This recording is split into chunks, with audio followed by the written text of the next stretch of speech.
Hello. Have you ever wondered what Cambodian karaoke sounds like? No, nor have I. But I have the answer, and it's something like this. Very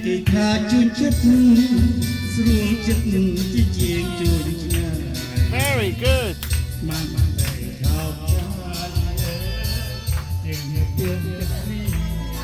That's what Cambodian...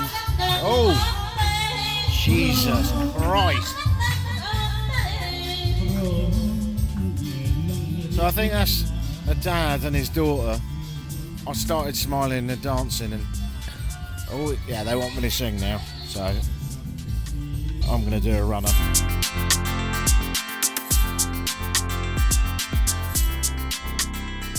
Yeah, Cambodia. Hello, welcome. My name is Vinny and I am on a quest to get to 100 countries. These are my audio travel diaries. I bring a recording device around the world so you don't have to. I've been to 95 countries. I'm on a mission to get to 100. This is one that doesn't count because I went to Cambodia about 20 years ago. So this one doesn't count as a new tick off, but it makes for a great podcast. It's an absolutely fascinating country. Coming up on this podcast, we will travel to Angkor Wat, an ancient temple in Cambodia. We will spend time on a beautiful island in the south of Cambodia, eating fish. Well, I say that, you won't actually get to eat the fish, but you'll get the experience of being there. And if you get some fish fingers and eat them while listening, it's basically the same, isn't it? We will also discuss the dark past, including Pol Pot of Cambodia, and we go wandering around chatting to a lovely lady who has a lazy husband. All that and more as we explore Cambodia. My name is Vinny. You can donate to host these podcasts. It doesn't cost an enormous amount to make these podcasts, but it does cost money.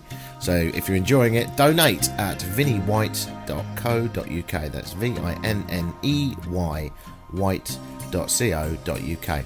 All right, let's get into it. Enjoy Cambodia.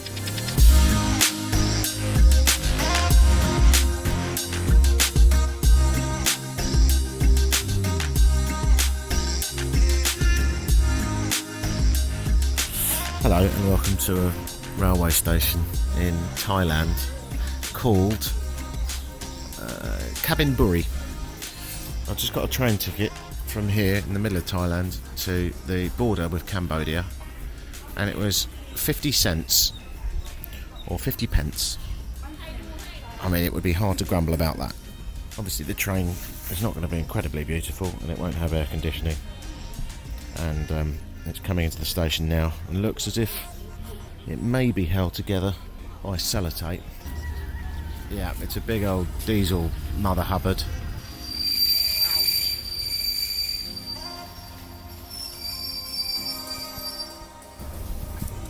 Lots of sellers with bottles of water and bizarre shaped fruits are getting on with me. And as I wake myself up, it's reserved for monks. Okay. In England we have second class and first class. Here it's all second class and monk class.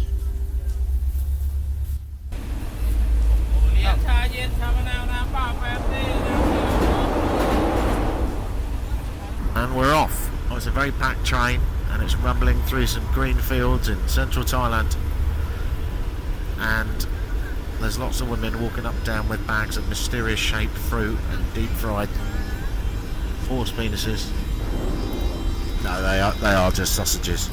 And yeah, all is well. Let's go to Cambodia, and when I'm not surrounded by hundreds of people jostling to sell me oranges, I will tell you more.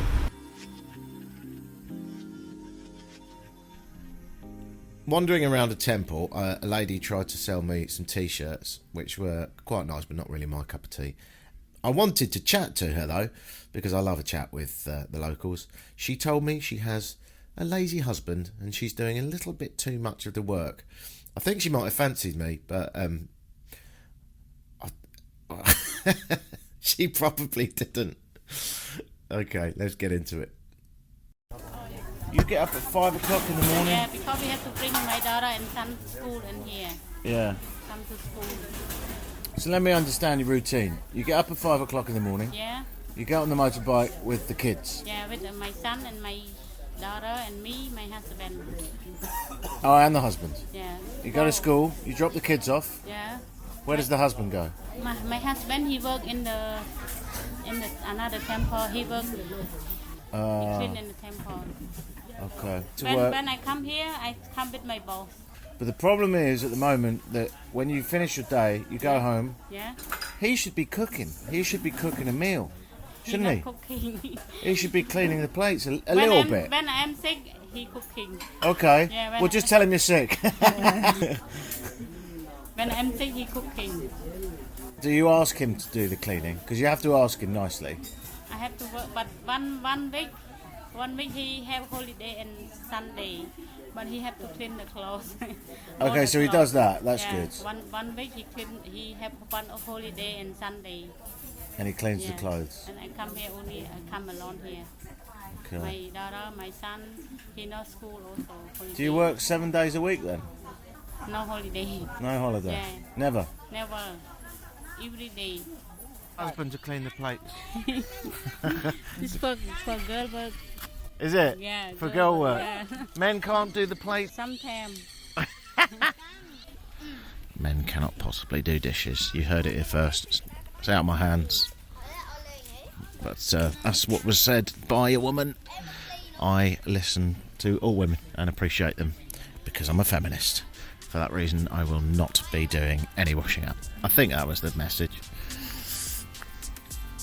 Any complaints should go to pierce.morgan@imacock.com.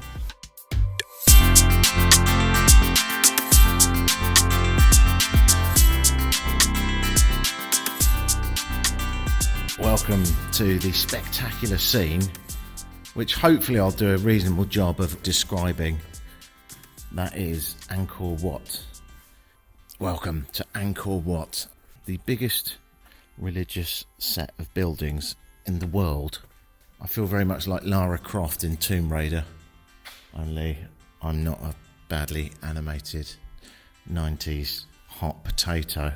But I am in a land that was inspired. I think it inspired Tomb Raider. I believe there's a temple here in Angkor Wat called the Tomb Raider Temple, which I assume is where it was either the original inspiration for it or perhaps it was in the film. Either way, I haven't seen the film, don't really care. If you really want to be knocked out with amazement, then just come here. Now, Angkor Wat is on the Cambodian flag. It's the only flag in the world to have a building on it. You can see why it means so much to the Cambodian people, because it's just absolutely massive.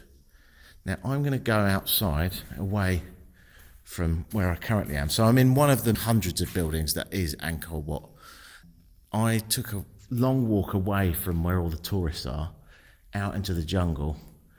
If you ever heard the podcast on Guatemala, on Tikal, this might be remarkably similar, because actually has the same kind of vibe in many ways. And again, lots of structures throughout the jungle, some of them quiet and some of them full of people taking selfies. This one has no one in it at all. Huge sandstone blocks have been put into place using clearly ropes, because each of the sandstone, huge blocks, each the size of a man, has holes in it where they would, of course, lower it into place on ropes or maybe even vines. As I look through this perfectly symmetrical, tall stone foreboding building, I can see through the doorway, which I assume would have had a wooden door in it at one point, nothing but jungle one way, and I turn around the other way and I see nothing but jungle and a distant lake. 20 people standing on top of each other, and you'd be able to touch the ceiling. And all the way around it, sometimes very clear and sometimes almost invisible, are bas reliefs in the sandstone, depictions of people coming together with animals. Lots of people depicted as half people, half dragons, maddening big eyes, big faces, and wonderful headgear. So let's talk about where I am. And to do so, I'm going to walk out the back here, overlooking the lake. The temperature is about 30 degrees, and here I am in the jungle. And in the very far distance, you can hear some music from one of the Buddhist temples. That is Angkor Wat. But it is really hard to hear. And I'm glad it's hard to hear, because I want peace and serenity. Let's talk about this place and why it's here and what it's all about. And I think it's bloody interesting. Cambodia had a golden age, the Khmer Empire, 10th to the 14th century. The Khmer people, the locals, who were really influenced by the Hindus, India, yeah? And they said, hey, you know what we need is a whole bunch of religious iconography. We need to put it all in one place. And you know when we need to put it? We need to put it in the capital of our land, Angkor. Now, here's the mind-blowing thing. When you look at this, you think, there must have been so many people to build this. You would think, yeah, well, you'd certainly be right. Angkor was, for a while, the biggest city in the world. It way outdid any of the European competition. Wat means temple, and Angkor is the name of the place. So Angkor Wat, the temple in Angkor, the capital. I've just gone for lunch, and a lot of the salespeople have learnt to make people laugh by saying Angkor Wat, which I didn't do it any justice. They really put their back into it. They said, hey, you want a bottle of water? Because they're from Italy. Hey, you want a bottle of water? And I said, yes, please. And they went, Angkor what? And I laughed. Now I've done it again. It's actually a bit shit, isn't it? But anyway, Angkor, the world's biggest city at the time. And Hindu it was. What was weird was, over time, it became Buddhist, as did the region. They didn't deface it. They just started using it for Buddhist ceremonies. And it still is today. I've seen a few monks walking around in their orange robes. If I just walk briefly back in to this large building, way away from the main beautiful buildings that are depicted on the Cambodian flags, those crowned temple buildings. And I walk through over some large stone plinths. I can see a sort of altar, really, to the Buddhist religion, and some steps with some incense sticks that have long gone out. I don't know when last anyone was in here, but it certainly feels like it was a long time ago. You can come here and pray. As an atheist, not my thing, but I do actually have an overwhelming sense of inspiration. It is, in the original sense of the word, awesome. And I do feel quite lucky. As I said recently in a podcast, I always think with these things, if you can just contemplate religions, people, humanity in general, when you come to these places, then that's good enough for me. You don't have to dress up as a monk and take a vow of silence to appreciate all the people that came together to make this, and really the true inspiring nature of humanity in general. 1 million people living here in Angkor, using Angkor Wat on a daily basis. The Angkor temples diminished, vanished, and then in the 15th century the empire collapsed. Vietnam and Thailand, neighbouring, did quite well. Cambodia, not so much. So, Cambodia was swallowed into a big French empire in 1863 called French Indochina, right? And so this bit, Cambodia, Laos and a bit of China, all were under French rule, French Indochina, which is why, if ever you go to a Vietnamese place, they have the French bread. We now know, according to the inscriptions, which some people have managed to translate, the construction of Angkor Wat is thought to have taken approximately 30 years, which is nothing. Just look at the huge scale of some of these temple buildings. As I say, the biggest religious bunch of buildings in the world, and it took just 30 years. It also took about 300,000 labourers and 6,000 elephants.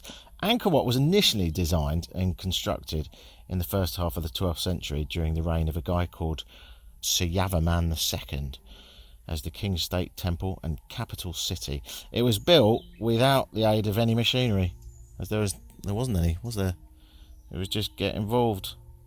The walls are decorated with thousands of bas reliefs, and they're amazing. Some of them are completely invisible as if they've sort of been eroded through time, but the ones that are visible are important deities and figures in the Hindu and Buddhist religions. 5 million tons of sandstone were used to build Angkor Wat. 5 million tons, a number I can't possibly comprehend. And the main bit, where all the tourists currently are, way away from me, probably about a 10-minute walk, is the bit that was on the Cambodian flag, Mount Meru. Mount Meru, in Hindu mythology, is the sacred 5-peak mountain, right, that stands in the centre of the universe. A mythical, depending on your position, mythical mountain that stands in the centre of the universe. It's said to be that of the Hindu chief gods. A guy called Brahma, he's the creator. A guy called Vishnu, he's the elephant dude, the preserver. And Shiva, the destroyer, reside on the top of the mountain. And the whole point in Angkor Wat was to sort of demonstrate that in an architectural form. So it was built mirroring what Mount Meru in Hindu mythology is, which is why it looks a little bit like some mountain peaks.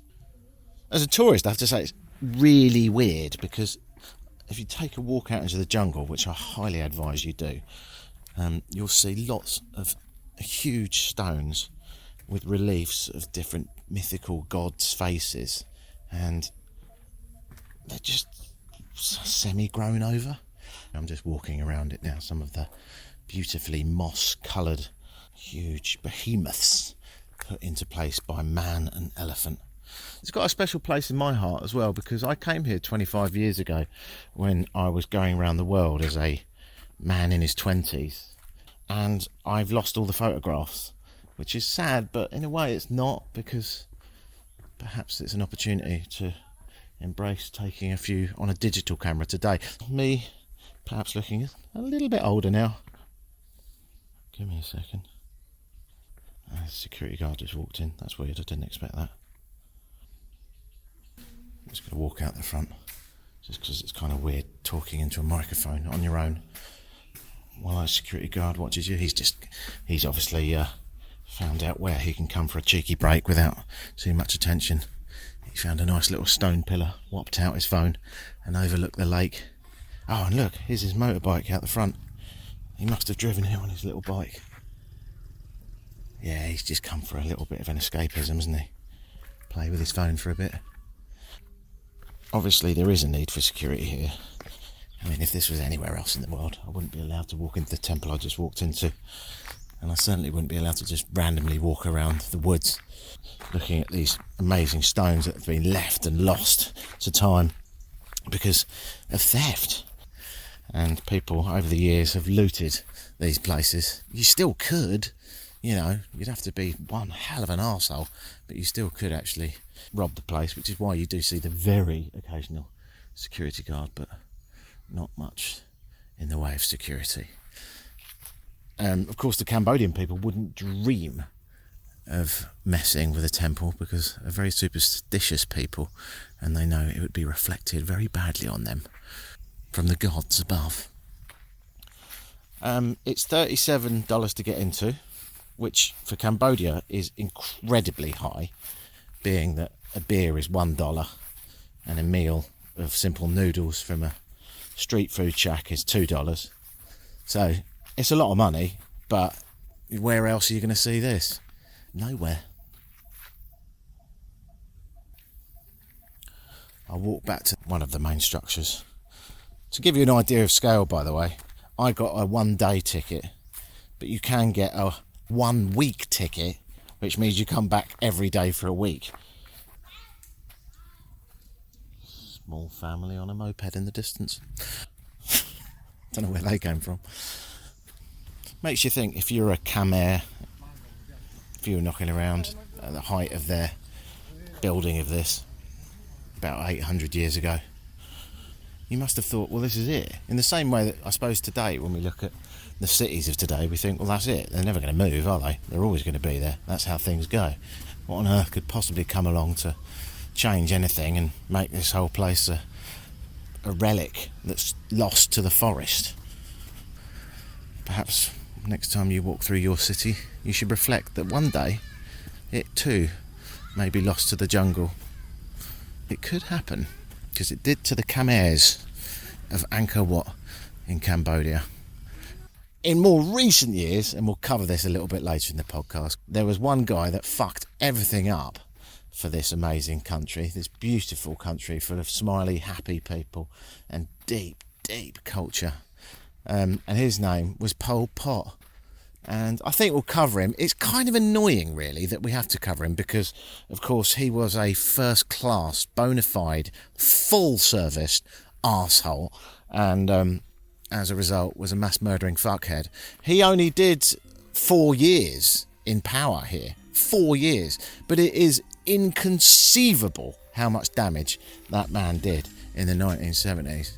And whenever you read Cambodian history, probably the first thing that pops up is Pol Pot, one of the worst dictators of all time.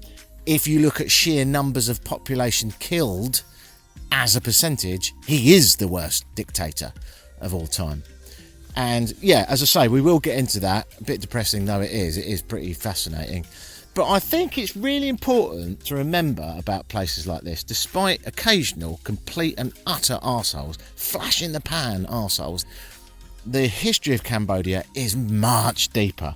The Khmer Empire were rocking this place. Angkor was for a while the biggest city in the world, and the temples inside that, Angkor Wat, and although it does cost $37 to come in, it's a small price to pay for such an utterly, mind-blowingly spectacular achievement that's still nestled in the jungle today. Almost no vehicles apart from that one guy on a moped and the security guard back there. Enormous, perfectly symmetrical, majestic buildings towering above the jungle, not entirely dissimilar to some of the stuff you might see in Central America, but far more ornate when it comes to stone carvings and depictions of deities. As I walk now past a huge stone carving of some serpents' heads all splayed out, an extremely ominous beginning to walking into one of the main structures.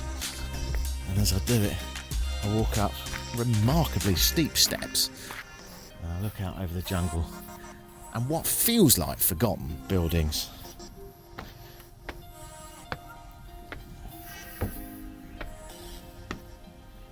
As quite rightly, one of the wonders of the world. Whoa.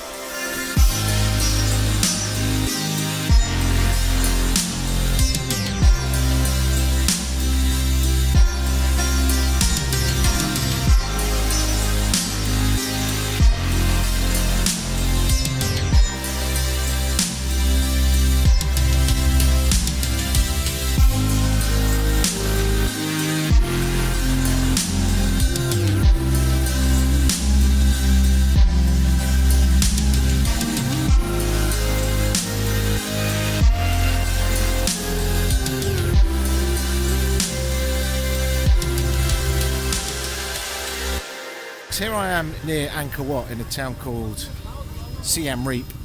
Well, the dog's quite intimidating. Oh, okay. Yeah, alright, okay.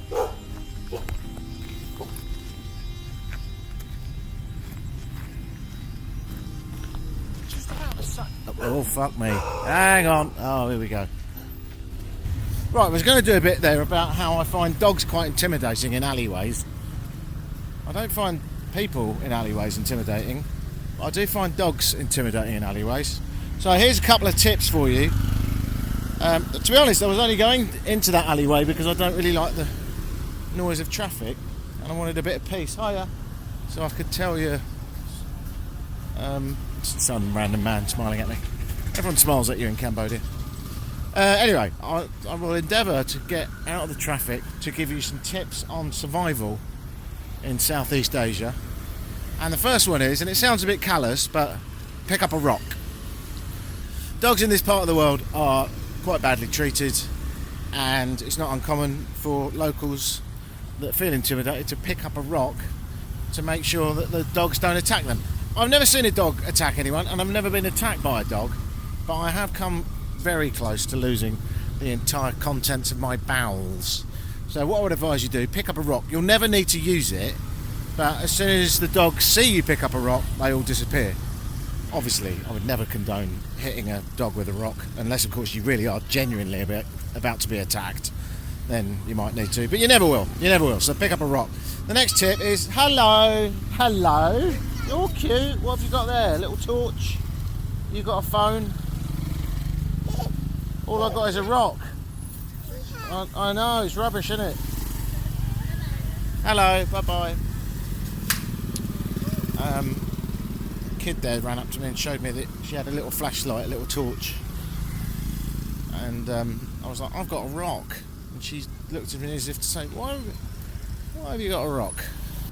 May I also advise that never hit a child with a rock either, in case you've only half been listening to this podcast. Yeah, I was going to give you a couple of other tips. The other thing, I'm a bit of a global tightwad, so I always arrive to these countries with very long hair and unkempt everything, and then get it all fixed here. I just went to a Cambodian barber who charged me $3 to cut my hair. Did a great job, gave me a shave, which I didn't actually expect, didn't ask for one. Very happy. There was a moment, it was all going very Kim Jong-un, but I said, can you grade that out a bit? You know, Kim Jong-un, not a man that's blessed with good looks. I'm never going to North Korea, so I couldn't give a fuck about getting in trouble here about that. I might be trying to get to 100 countries. I'm not fucking going there. I don't want to give money to that regime. What? I mean, just when you thought, how could that regime be more arseholey to its own people? How could it be more cruel and punishing to its own resident population? It decides to back Russia in attacking Ukraine and putting its own soldiers through essentially a march towards a cannon in Ukraine. I mean, talk about arsehole. So, you know, with that in mind, didn't really want his hair cut.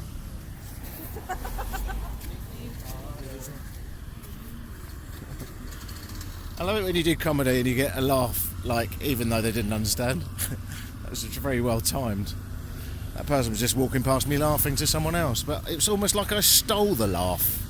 Yeah, so that's good. The other thing is, like, bits and bobs that you need fixing. I need my glasses tightened to get that done in Cambodia. Use the country. Use it, you know, because A, it's going to be a lot cheaper than your home country, and B, it's just more fun chatting to people. For example, in the barber just there, I just discovered Cambodian speed garage. Yeah, Cambodian speed garage. And you might want to hear a sample. In the interest of copyright, I'm only doing this because it's a sample. I'm just going to play a short bit. I don't want to get in trouble. This is what I just heard as I was getting my hair cut. This is Cambodian speed garage.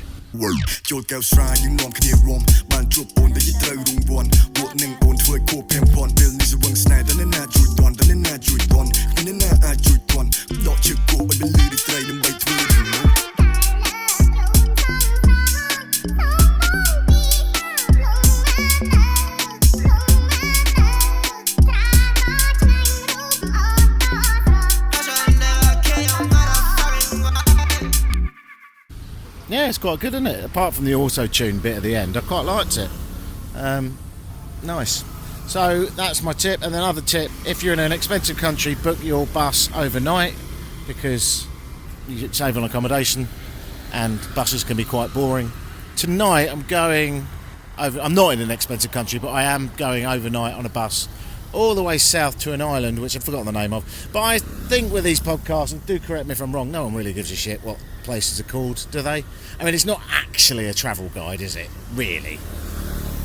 I will once I get there let you know what it's called, but I've completely forgotten. something. And the other tip is bring a load of old clothes that don't mean anything to you and wear them and donate them as you go. So for example, if you've got an old pair of boots and you're going to rent a motorbike, great.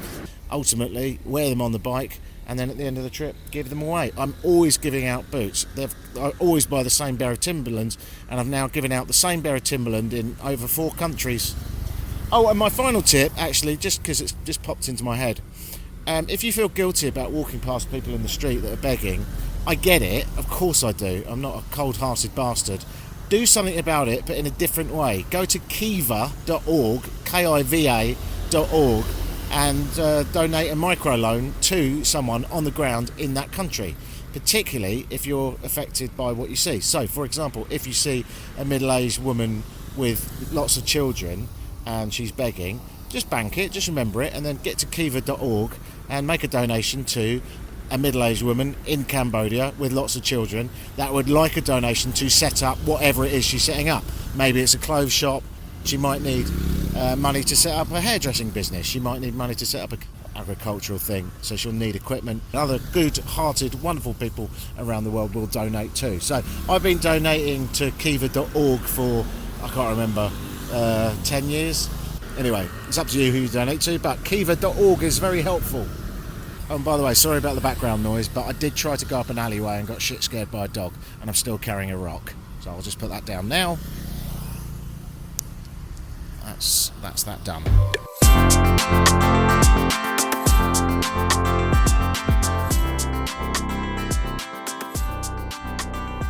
So I jumped on a night bus and I went down to the southern tip of Cambodia, ended up in a place which I can't remember. Then I got on a boat and ended up on an island called Koh Rong. Koh Rong, that's the name of the island. It's the second largest island of Cambodia, well worth a visit. About 60 kilometres of coastline, mostly gorgeous sandy beaches. And I know this because I've rented a moped and toured the whole of the pretty little island. Had a lovely time on my moped, checking out all kinds of gorgeous beaches. The next day, back in town, I went down the beach near where I live, in a very small town. And I say very small town, it's the biggest town on the island, but still a very small town.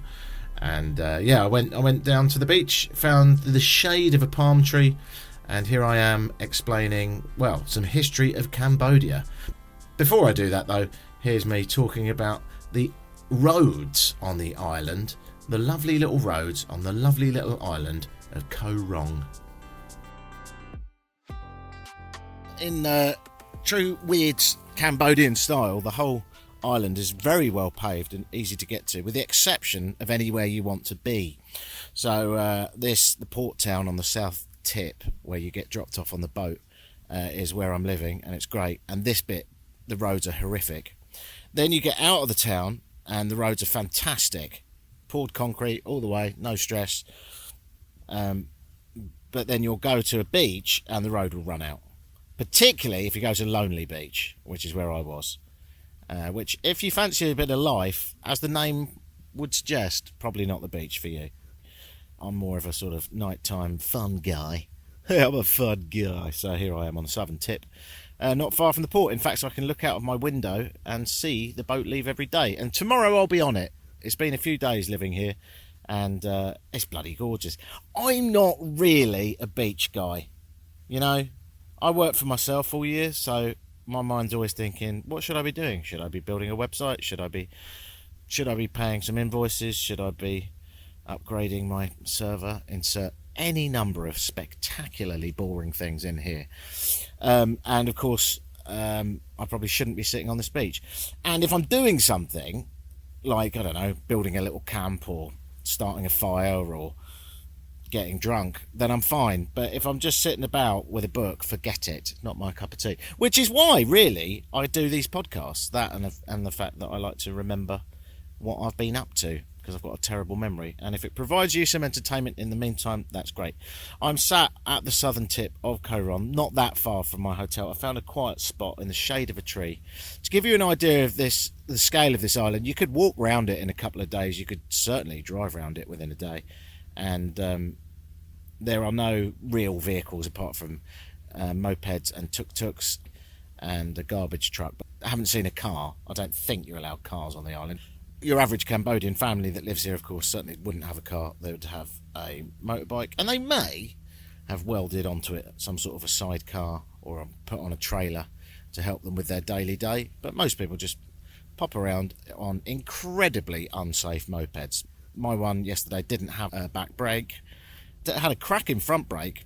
Let me tell you something about when you're going down a dirt track and it's getting very dark and there's lots of big rocks, and you need to apply brakes because it's at about 25% angle. You do need a back brake, turns out. Just science gets in the way, doesn't it? Front brake, wheel slippage. But try raising this point with the rental company and they'll say, sure. But that's Cambodia for you, you know, and that's why I like it, you know. At the end of the day, it's $10 a day to rent a moped. He didn't even charge me for petrol, and I had a great time. So, you know, as always, boring thing to say, but it's true. Don't drive at night, don't drive drunk, and if possible, wear protective clothing. It is so hot that I had to say no to that. If you put a pair of jeans on me in this heat, I would fucking melt. All you would see is a puddle of what looked like condensed milk and a pair of jeans, and you'd say, well, alas, he has fucking evaporated. Eviscerated Vinny. Right then, let's talk about... I'm going to talk about Pol Pot in a minute and the dark history of Cambodia, but to give you a flavour of where I am, you might hear that the wakes come up because a boat's just come past. But I'm on the seashore underneath some palm trees, on the ocean shore, I should say, Gulf of Thailand, and I'm underneath some palm trees, and everything's lovely. Everything's lovely. I may at some point get a scorpion, run up inside my shorts and have a little go on my old fella, which you will be the first to know about that. All this frivolity and comedy, and now let's make it really fucking dark, because I'm going to tell you about the history of Cambodia. The history of Cambodia, and it's kind of ruined by one guy, as is often the case. So recap, Cambodia, the country sandwiched between Thailand and Vietnam, always hot, should be a tourist hotspot like its neighbour Thailand, perhaps an economical powerhouse, much like Vietnam is becoming, and indeed a tourist hotspot, but it's neither of those things really. It's not, and let's find out why. So let's start in the Golden Age, the Khmer Empire, 10th to the 14th century. Khmer people, discussed it a little bit in Angkor Wat, they were the people of this land. They were Hindu, and they converted to Buddhist a bit later. Capital, Angkor, was for a while the biggest city in the world. 15th century, the entire empire collapsed, as often is the case with empires. Vietnam and Thailand were doing reasonably well at the time. Cambodia, not so much. It was swallowed, therefore, into a big French empire in 1863. It is called French Indochina. So that's Laos, a bit of China, and Cambodia. Now, fast forward a long time. Hang on, I've got an ant climbing up my leg and it's just bit me. Fuck. Ow. Oh, there's another one. Oh no, don't make me move again. No, I'm going to power on. A couple of ants won't stop me, particularly when I get into the gruesome content that's about to come up. It's going to look seriously inconsequential. Okay, Pol Pot, he was a peasant and his family had some rice paddies, and rice got expensive, right? And so Pol Pot's dad made quite a lot of money out of all the rice paddies, and he said, you know what, I'm going to send my son to the capital, Phnom Penh. If only he didn't. So Pol Pot studies Buddhism for a year, foregoing pleasures and living a very simple life, as is the Buddhist way. Once that year's over, he discovers ladies and knocks about with ladies. He gets a scholarship studying engineering in France. Now, I've slightly left out an important detail here. When the hell are we talking about? Well, the answer is we're now up to World War II, okay? Now, the Japanese, as previously discussed, I think, in the Philippines and Taiwan podcasts, the Japanese just jumped into Indochina, right? They saw what was going on, and they saw that France was very busy dealing with the Germans in Europe, and they said, hey, look, why don't we do a land grab and try and get a whole big empire, yeah? After the war, the Japanese left. So, if you remember Pearl Harbor, the Japs decided to bomb in Pearl Harbor, and the Americans said enough is enough and dropped 2 atomic bombs on Japan. That stopped the Japanese empire expanding and seriously contracted it. So, that's what's going on. We're in World War II. The Japanese have retreated. They've gone, right? Now, Cambodia doesn't really want the French back. Cambodia's got a new king, and they're like, I don't know, man, like this is quite a good opportunity to not go back to how things were. I'm not sure if we really need this French thing going on. Pol Pot is now studying engineering in France, right? He's got a scholarship. Again, it's like all those sliding doors moments in history. If he hadn't have got a scholarship, then he wouldn't have gone to France. And if he hadn't have gone to France, he wouldn't have done this. He popped into Yugoslavia, right? And he saw communism, and he learnt about the first-class cock Stalin, right? So he's in Yugoslavia, just taking a little break from his engineering course in Paris, and he learns about Stalin, and he thinks, do you know what? I like the idea of this. I'm going to join the French communist movement. I'm here in France. I like France. It's quite good, but I'm banging to this communism thing, so let's do that. After 3 years, he leaves France, right? And he's got his degree, I don't know what it was in, I presume it was engineering, and he got the boat back to Cambodia. Funnily enough, the same boat he originally got when he came out. And he comes back to Cambodia and he thinks, bloody hell, this place is a mess. The Cambodian king, previously essentially a puppet to France, signs to the end of French rule, right? He signs the end of French rule, and now we're 1959. Right, cool. Pol Pot is back here in Cambodia.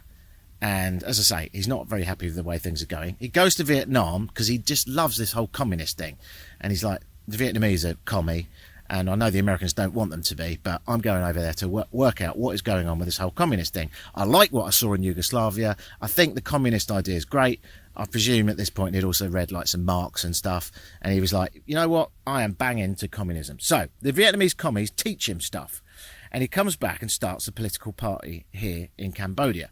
Right at the time, the king abdicates, the king of Cambodia abdicates and turns from a king into a politician, right? So Pol Pot can't be bothered with getting elected, as it's hard work and the system is a bit rigged anyway. It really wasn't that fair. So he wants a coup, right? So he gets a job as a teacher while he's in the sort of shady communist group. The king, now the prime minister, says he wants power for life. Hello, that's a bit wrong, isn't it? 1 minute you're the king, you abdicate from the throne, you say you want to be prime minister, and now you're getting all power hungry. Okay. So the king hears about this Pol Pot guy and calls them the Khmer Rouge, right? The Cambodian Reds. He says, I don't know who these people are, and I don't really know who this Pol Pot guy is, but I've heard about him. I don't like the sound of him. I know he's a commie. Communism, red, Cambodia, Khmer, yeah. So we're going to call them Khmer Rouge. We're going to call them the Cambodian Reds. Cool. All right, then. I don't think Pol Pot was too happy about the name of his party being the Khmer Rouge at first, because he didn't name it. And as you'll discover, he was a control freak. However, he got used to it after a while. Okay. This king is now PM and he says he wants power for life. The year is 1968. Fast forward a few more years, 1975, the USA had been bombing thousands of bombs on Cambodia, attempting to make Vietnam not communist. In come the Yanks, think, I'm sure we can get this whole communist ideology out. No problem. We can make Vietnam a not communist country, a democratic country, and everything will be grand. What could possibly go wrong? Everything. The Vietnam War was a complete and utter fuck up. I think I did a podcast in Vietnam. Yeah, I did, didn't I? It was a long time ago. Yeah, I did. So hopefully it's covered in that, or any book you want. If you're in America, just talk to a Vietnam vet. What's going on? The Americans have been bombing Laos, Vietnam and Cambodia, all because a lot of the Vietnamese were like running over the border into Cambodia and Laos, and the idea was if we bomb Cambodia and Laos and plant mines, then ultimately the Vietnamese commies will meet their demise. Didn't really work. Vietnam was unified as a communist country, so failure. Right, what's going on then in Cambodia, where I am right now? So it's about this point, 1975, everyone thinks a new group of Cambodians running the country is probably a good idea. I mean, after all, Cambodians wouldn't kill Cambodians, would they? I mean, let's run this thing from Cambodia. Let's stop all this outside influence.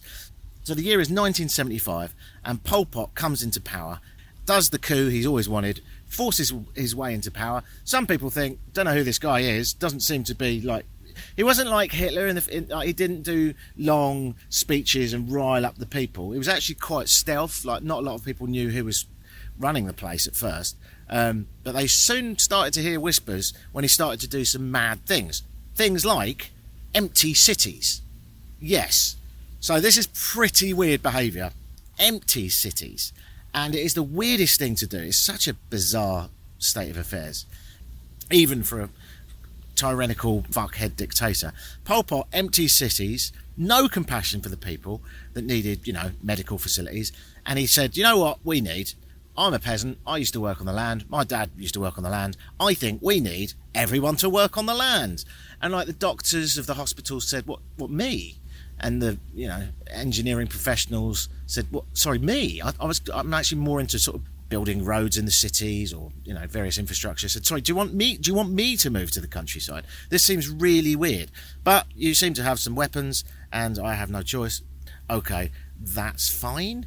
So everyone works the land. That's the concept. So the point here, and it is fucking mental, but Pol Pot's idea was, right, I don't want all these educational elite. Sound familiar? Yeah, we'll move past that.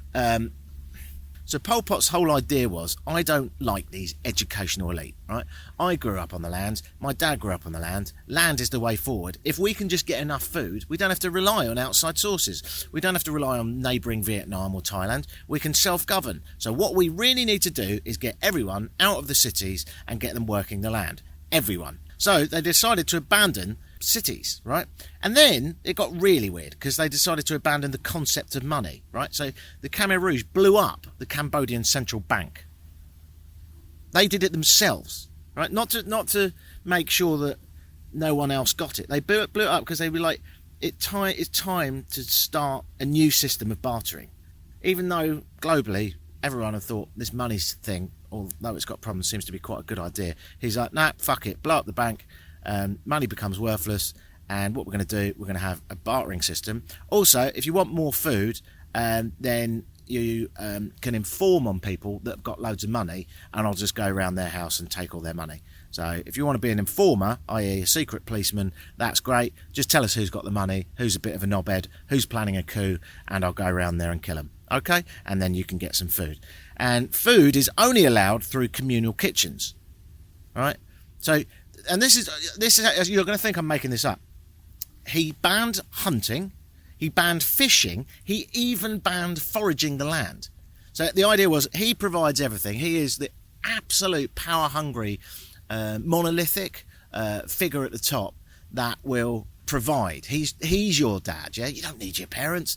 He's kind of like your dad. And he is going to set up communal kitchens and everything you could ever possibly need. He's going to be your man.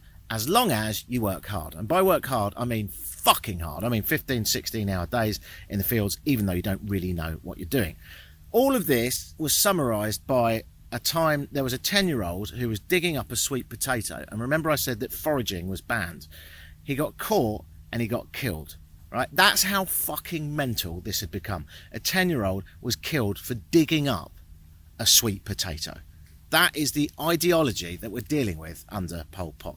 So kids were often taken from their parents because they were like, if we had the kids grown up in a family unit, in the sort of traditional nuclear family, they might trust the parents more than me, and I might not be able to influence the kids as much as I want. So why don't we take kids often away from their parents? Let's also ban schools. Schools are rubbish. We don't need that. And should we ban religion as well? So it was like, well, I was going to say it was like North Korea. It might actually, possibly, I mean, no one really knows, have been worse than North Korea.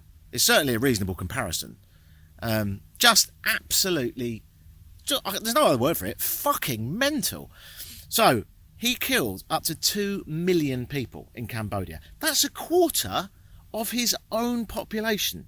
And a lot of this was done by death camps that were set up in the former schools. So schools were turned into places, well, I mean, I use this term loosely, courts of law where they go on to punish you. Obviously, there was no court. They just make up whatever they want, torture you until they get a confession, and then put you to work in the fields until you die. It was fucking gruesome, and I'm really sorry to be talking about it. And I cannot help but notice just how utterly, devastatingly beautiful this place is. And while I'm telling you this, sat under a palm tree, a coconut tree, looking out over crystal turquoise waters, it is just so weird to think that somewhere that is clearly so paradise-like could ever be so utterly horrific, but that is what he did. Pol Pot closed the country. No phone, no mail, no flights, apart from a few from China and Vietnam because they were commies. And he basically killed anyone with a brain. Anyone intellectual. He got so paranoid towards the end of his 4-year reign. I will talk about that reign time in a minute. Yeah, he got so paranoid towards the end of his reign, he'd kill anyone that even appeared intellectual. There's rumours of him killing people that wore glasses because he thought them to be intelligent intellectuals. I mean, clearly a paranoid schizophrenic. Absolutely first-class lunatic. He invades Vietnam. Holy fuck. Well, this was a mistake. He invades Vietnam, despite sharing some ideology with them, so it's a bit of a weird invasion. But he does that, and the Vietnamese say, fuck this, there's no way I'm putting up with this. So they come in and sweep through Phnom Penh. Pol Pot thinks, uh-oh, I'm out of my depth here. These guys are really good. I am out of here. Does a runner to Thailand. And that is the end of his 4-year reign, right?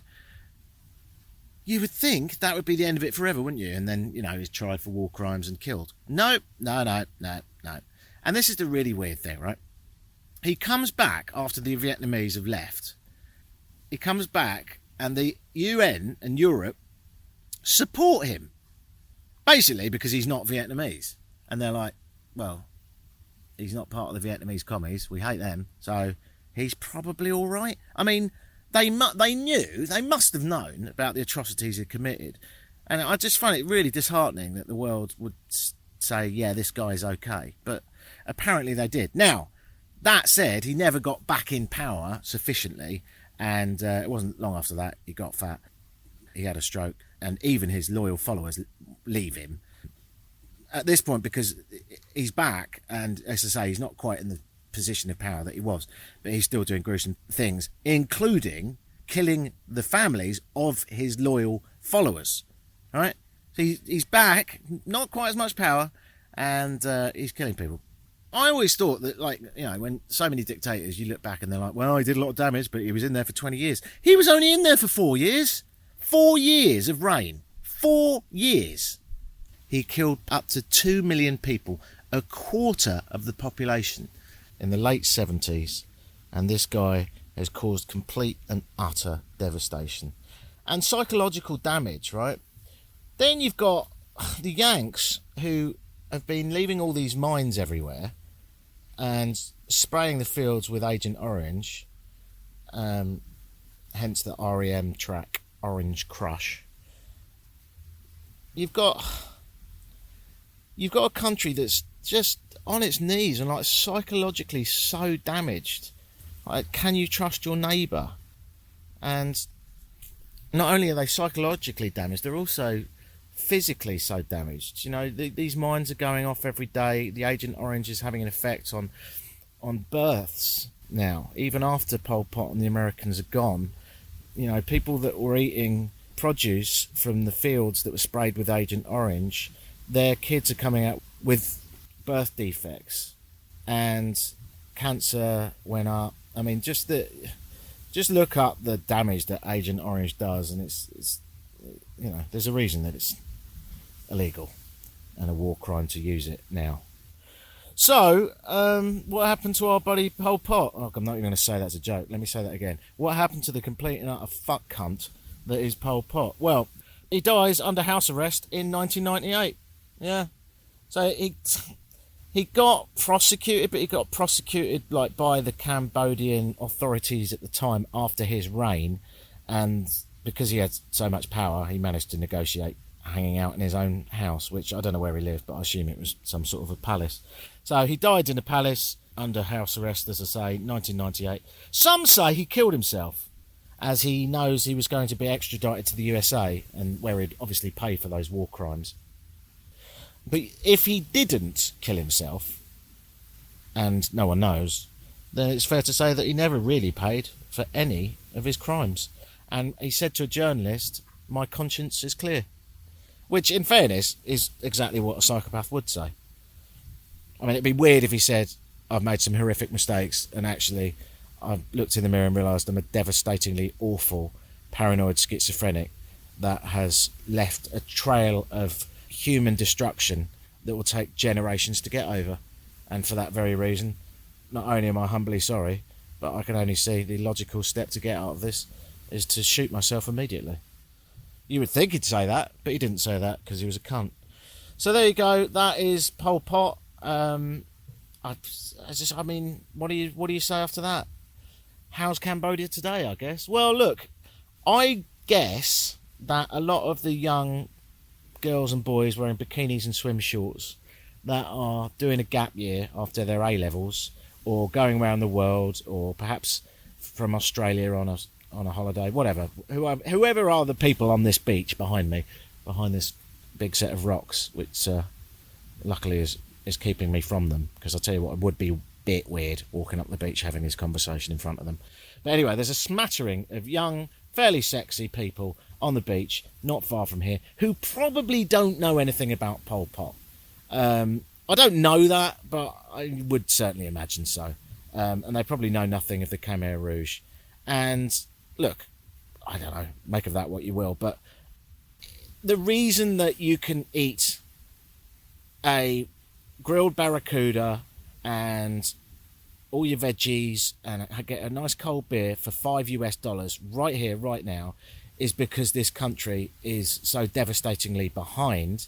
And it's so devastatingly behind because, in large part, due to Pol Pot and also due to the Americans bombing the eastern flanks of Cambodia as well.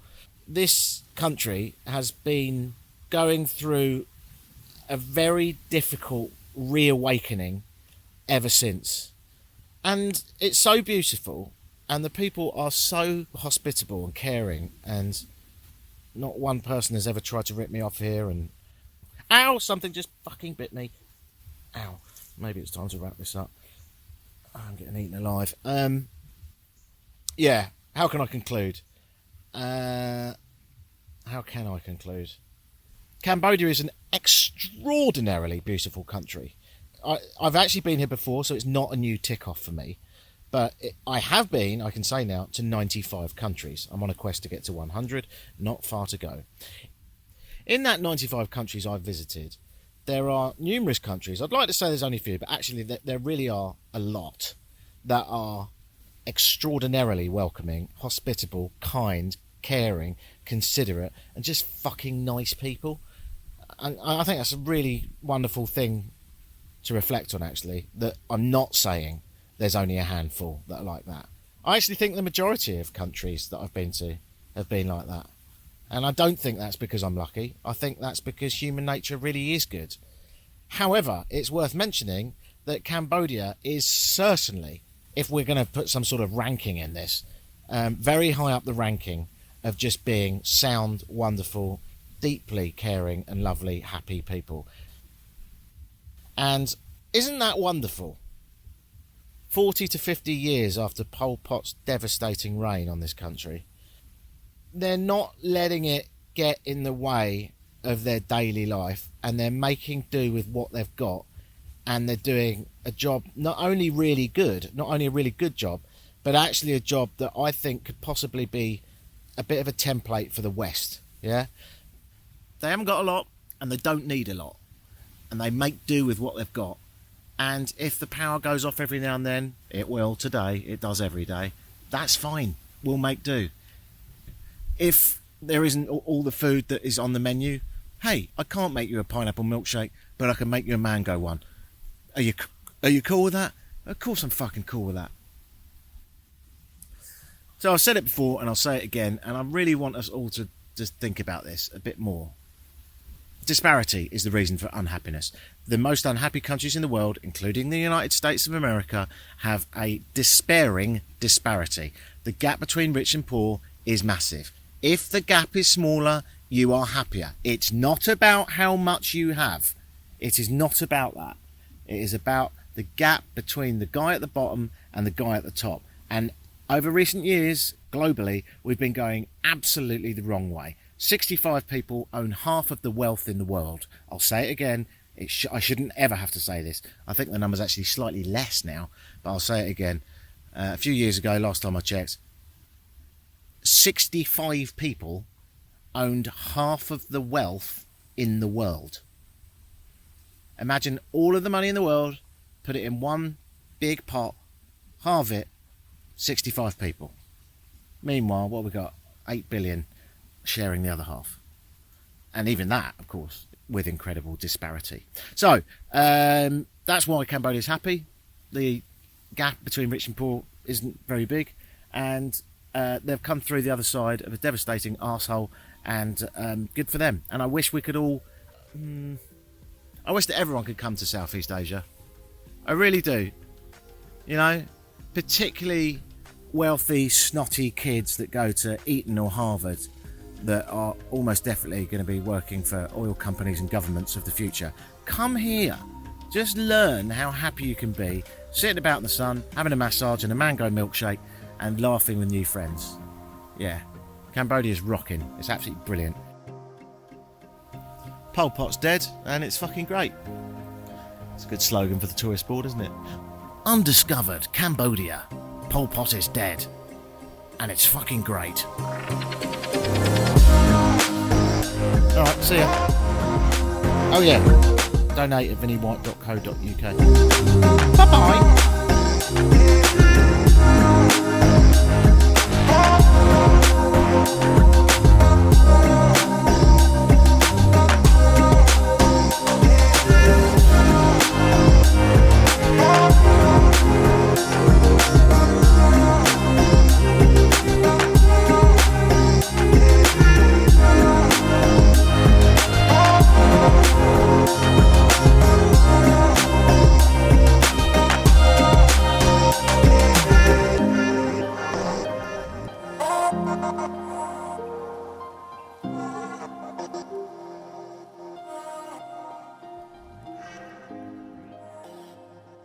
I need a podcast. We make podcasts.com.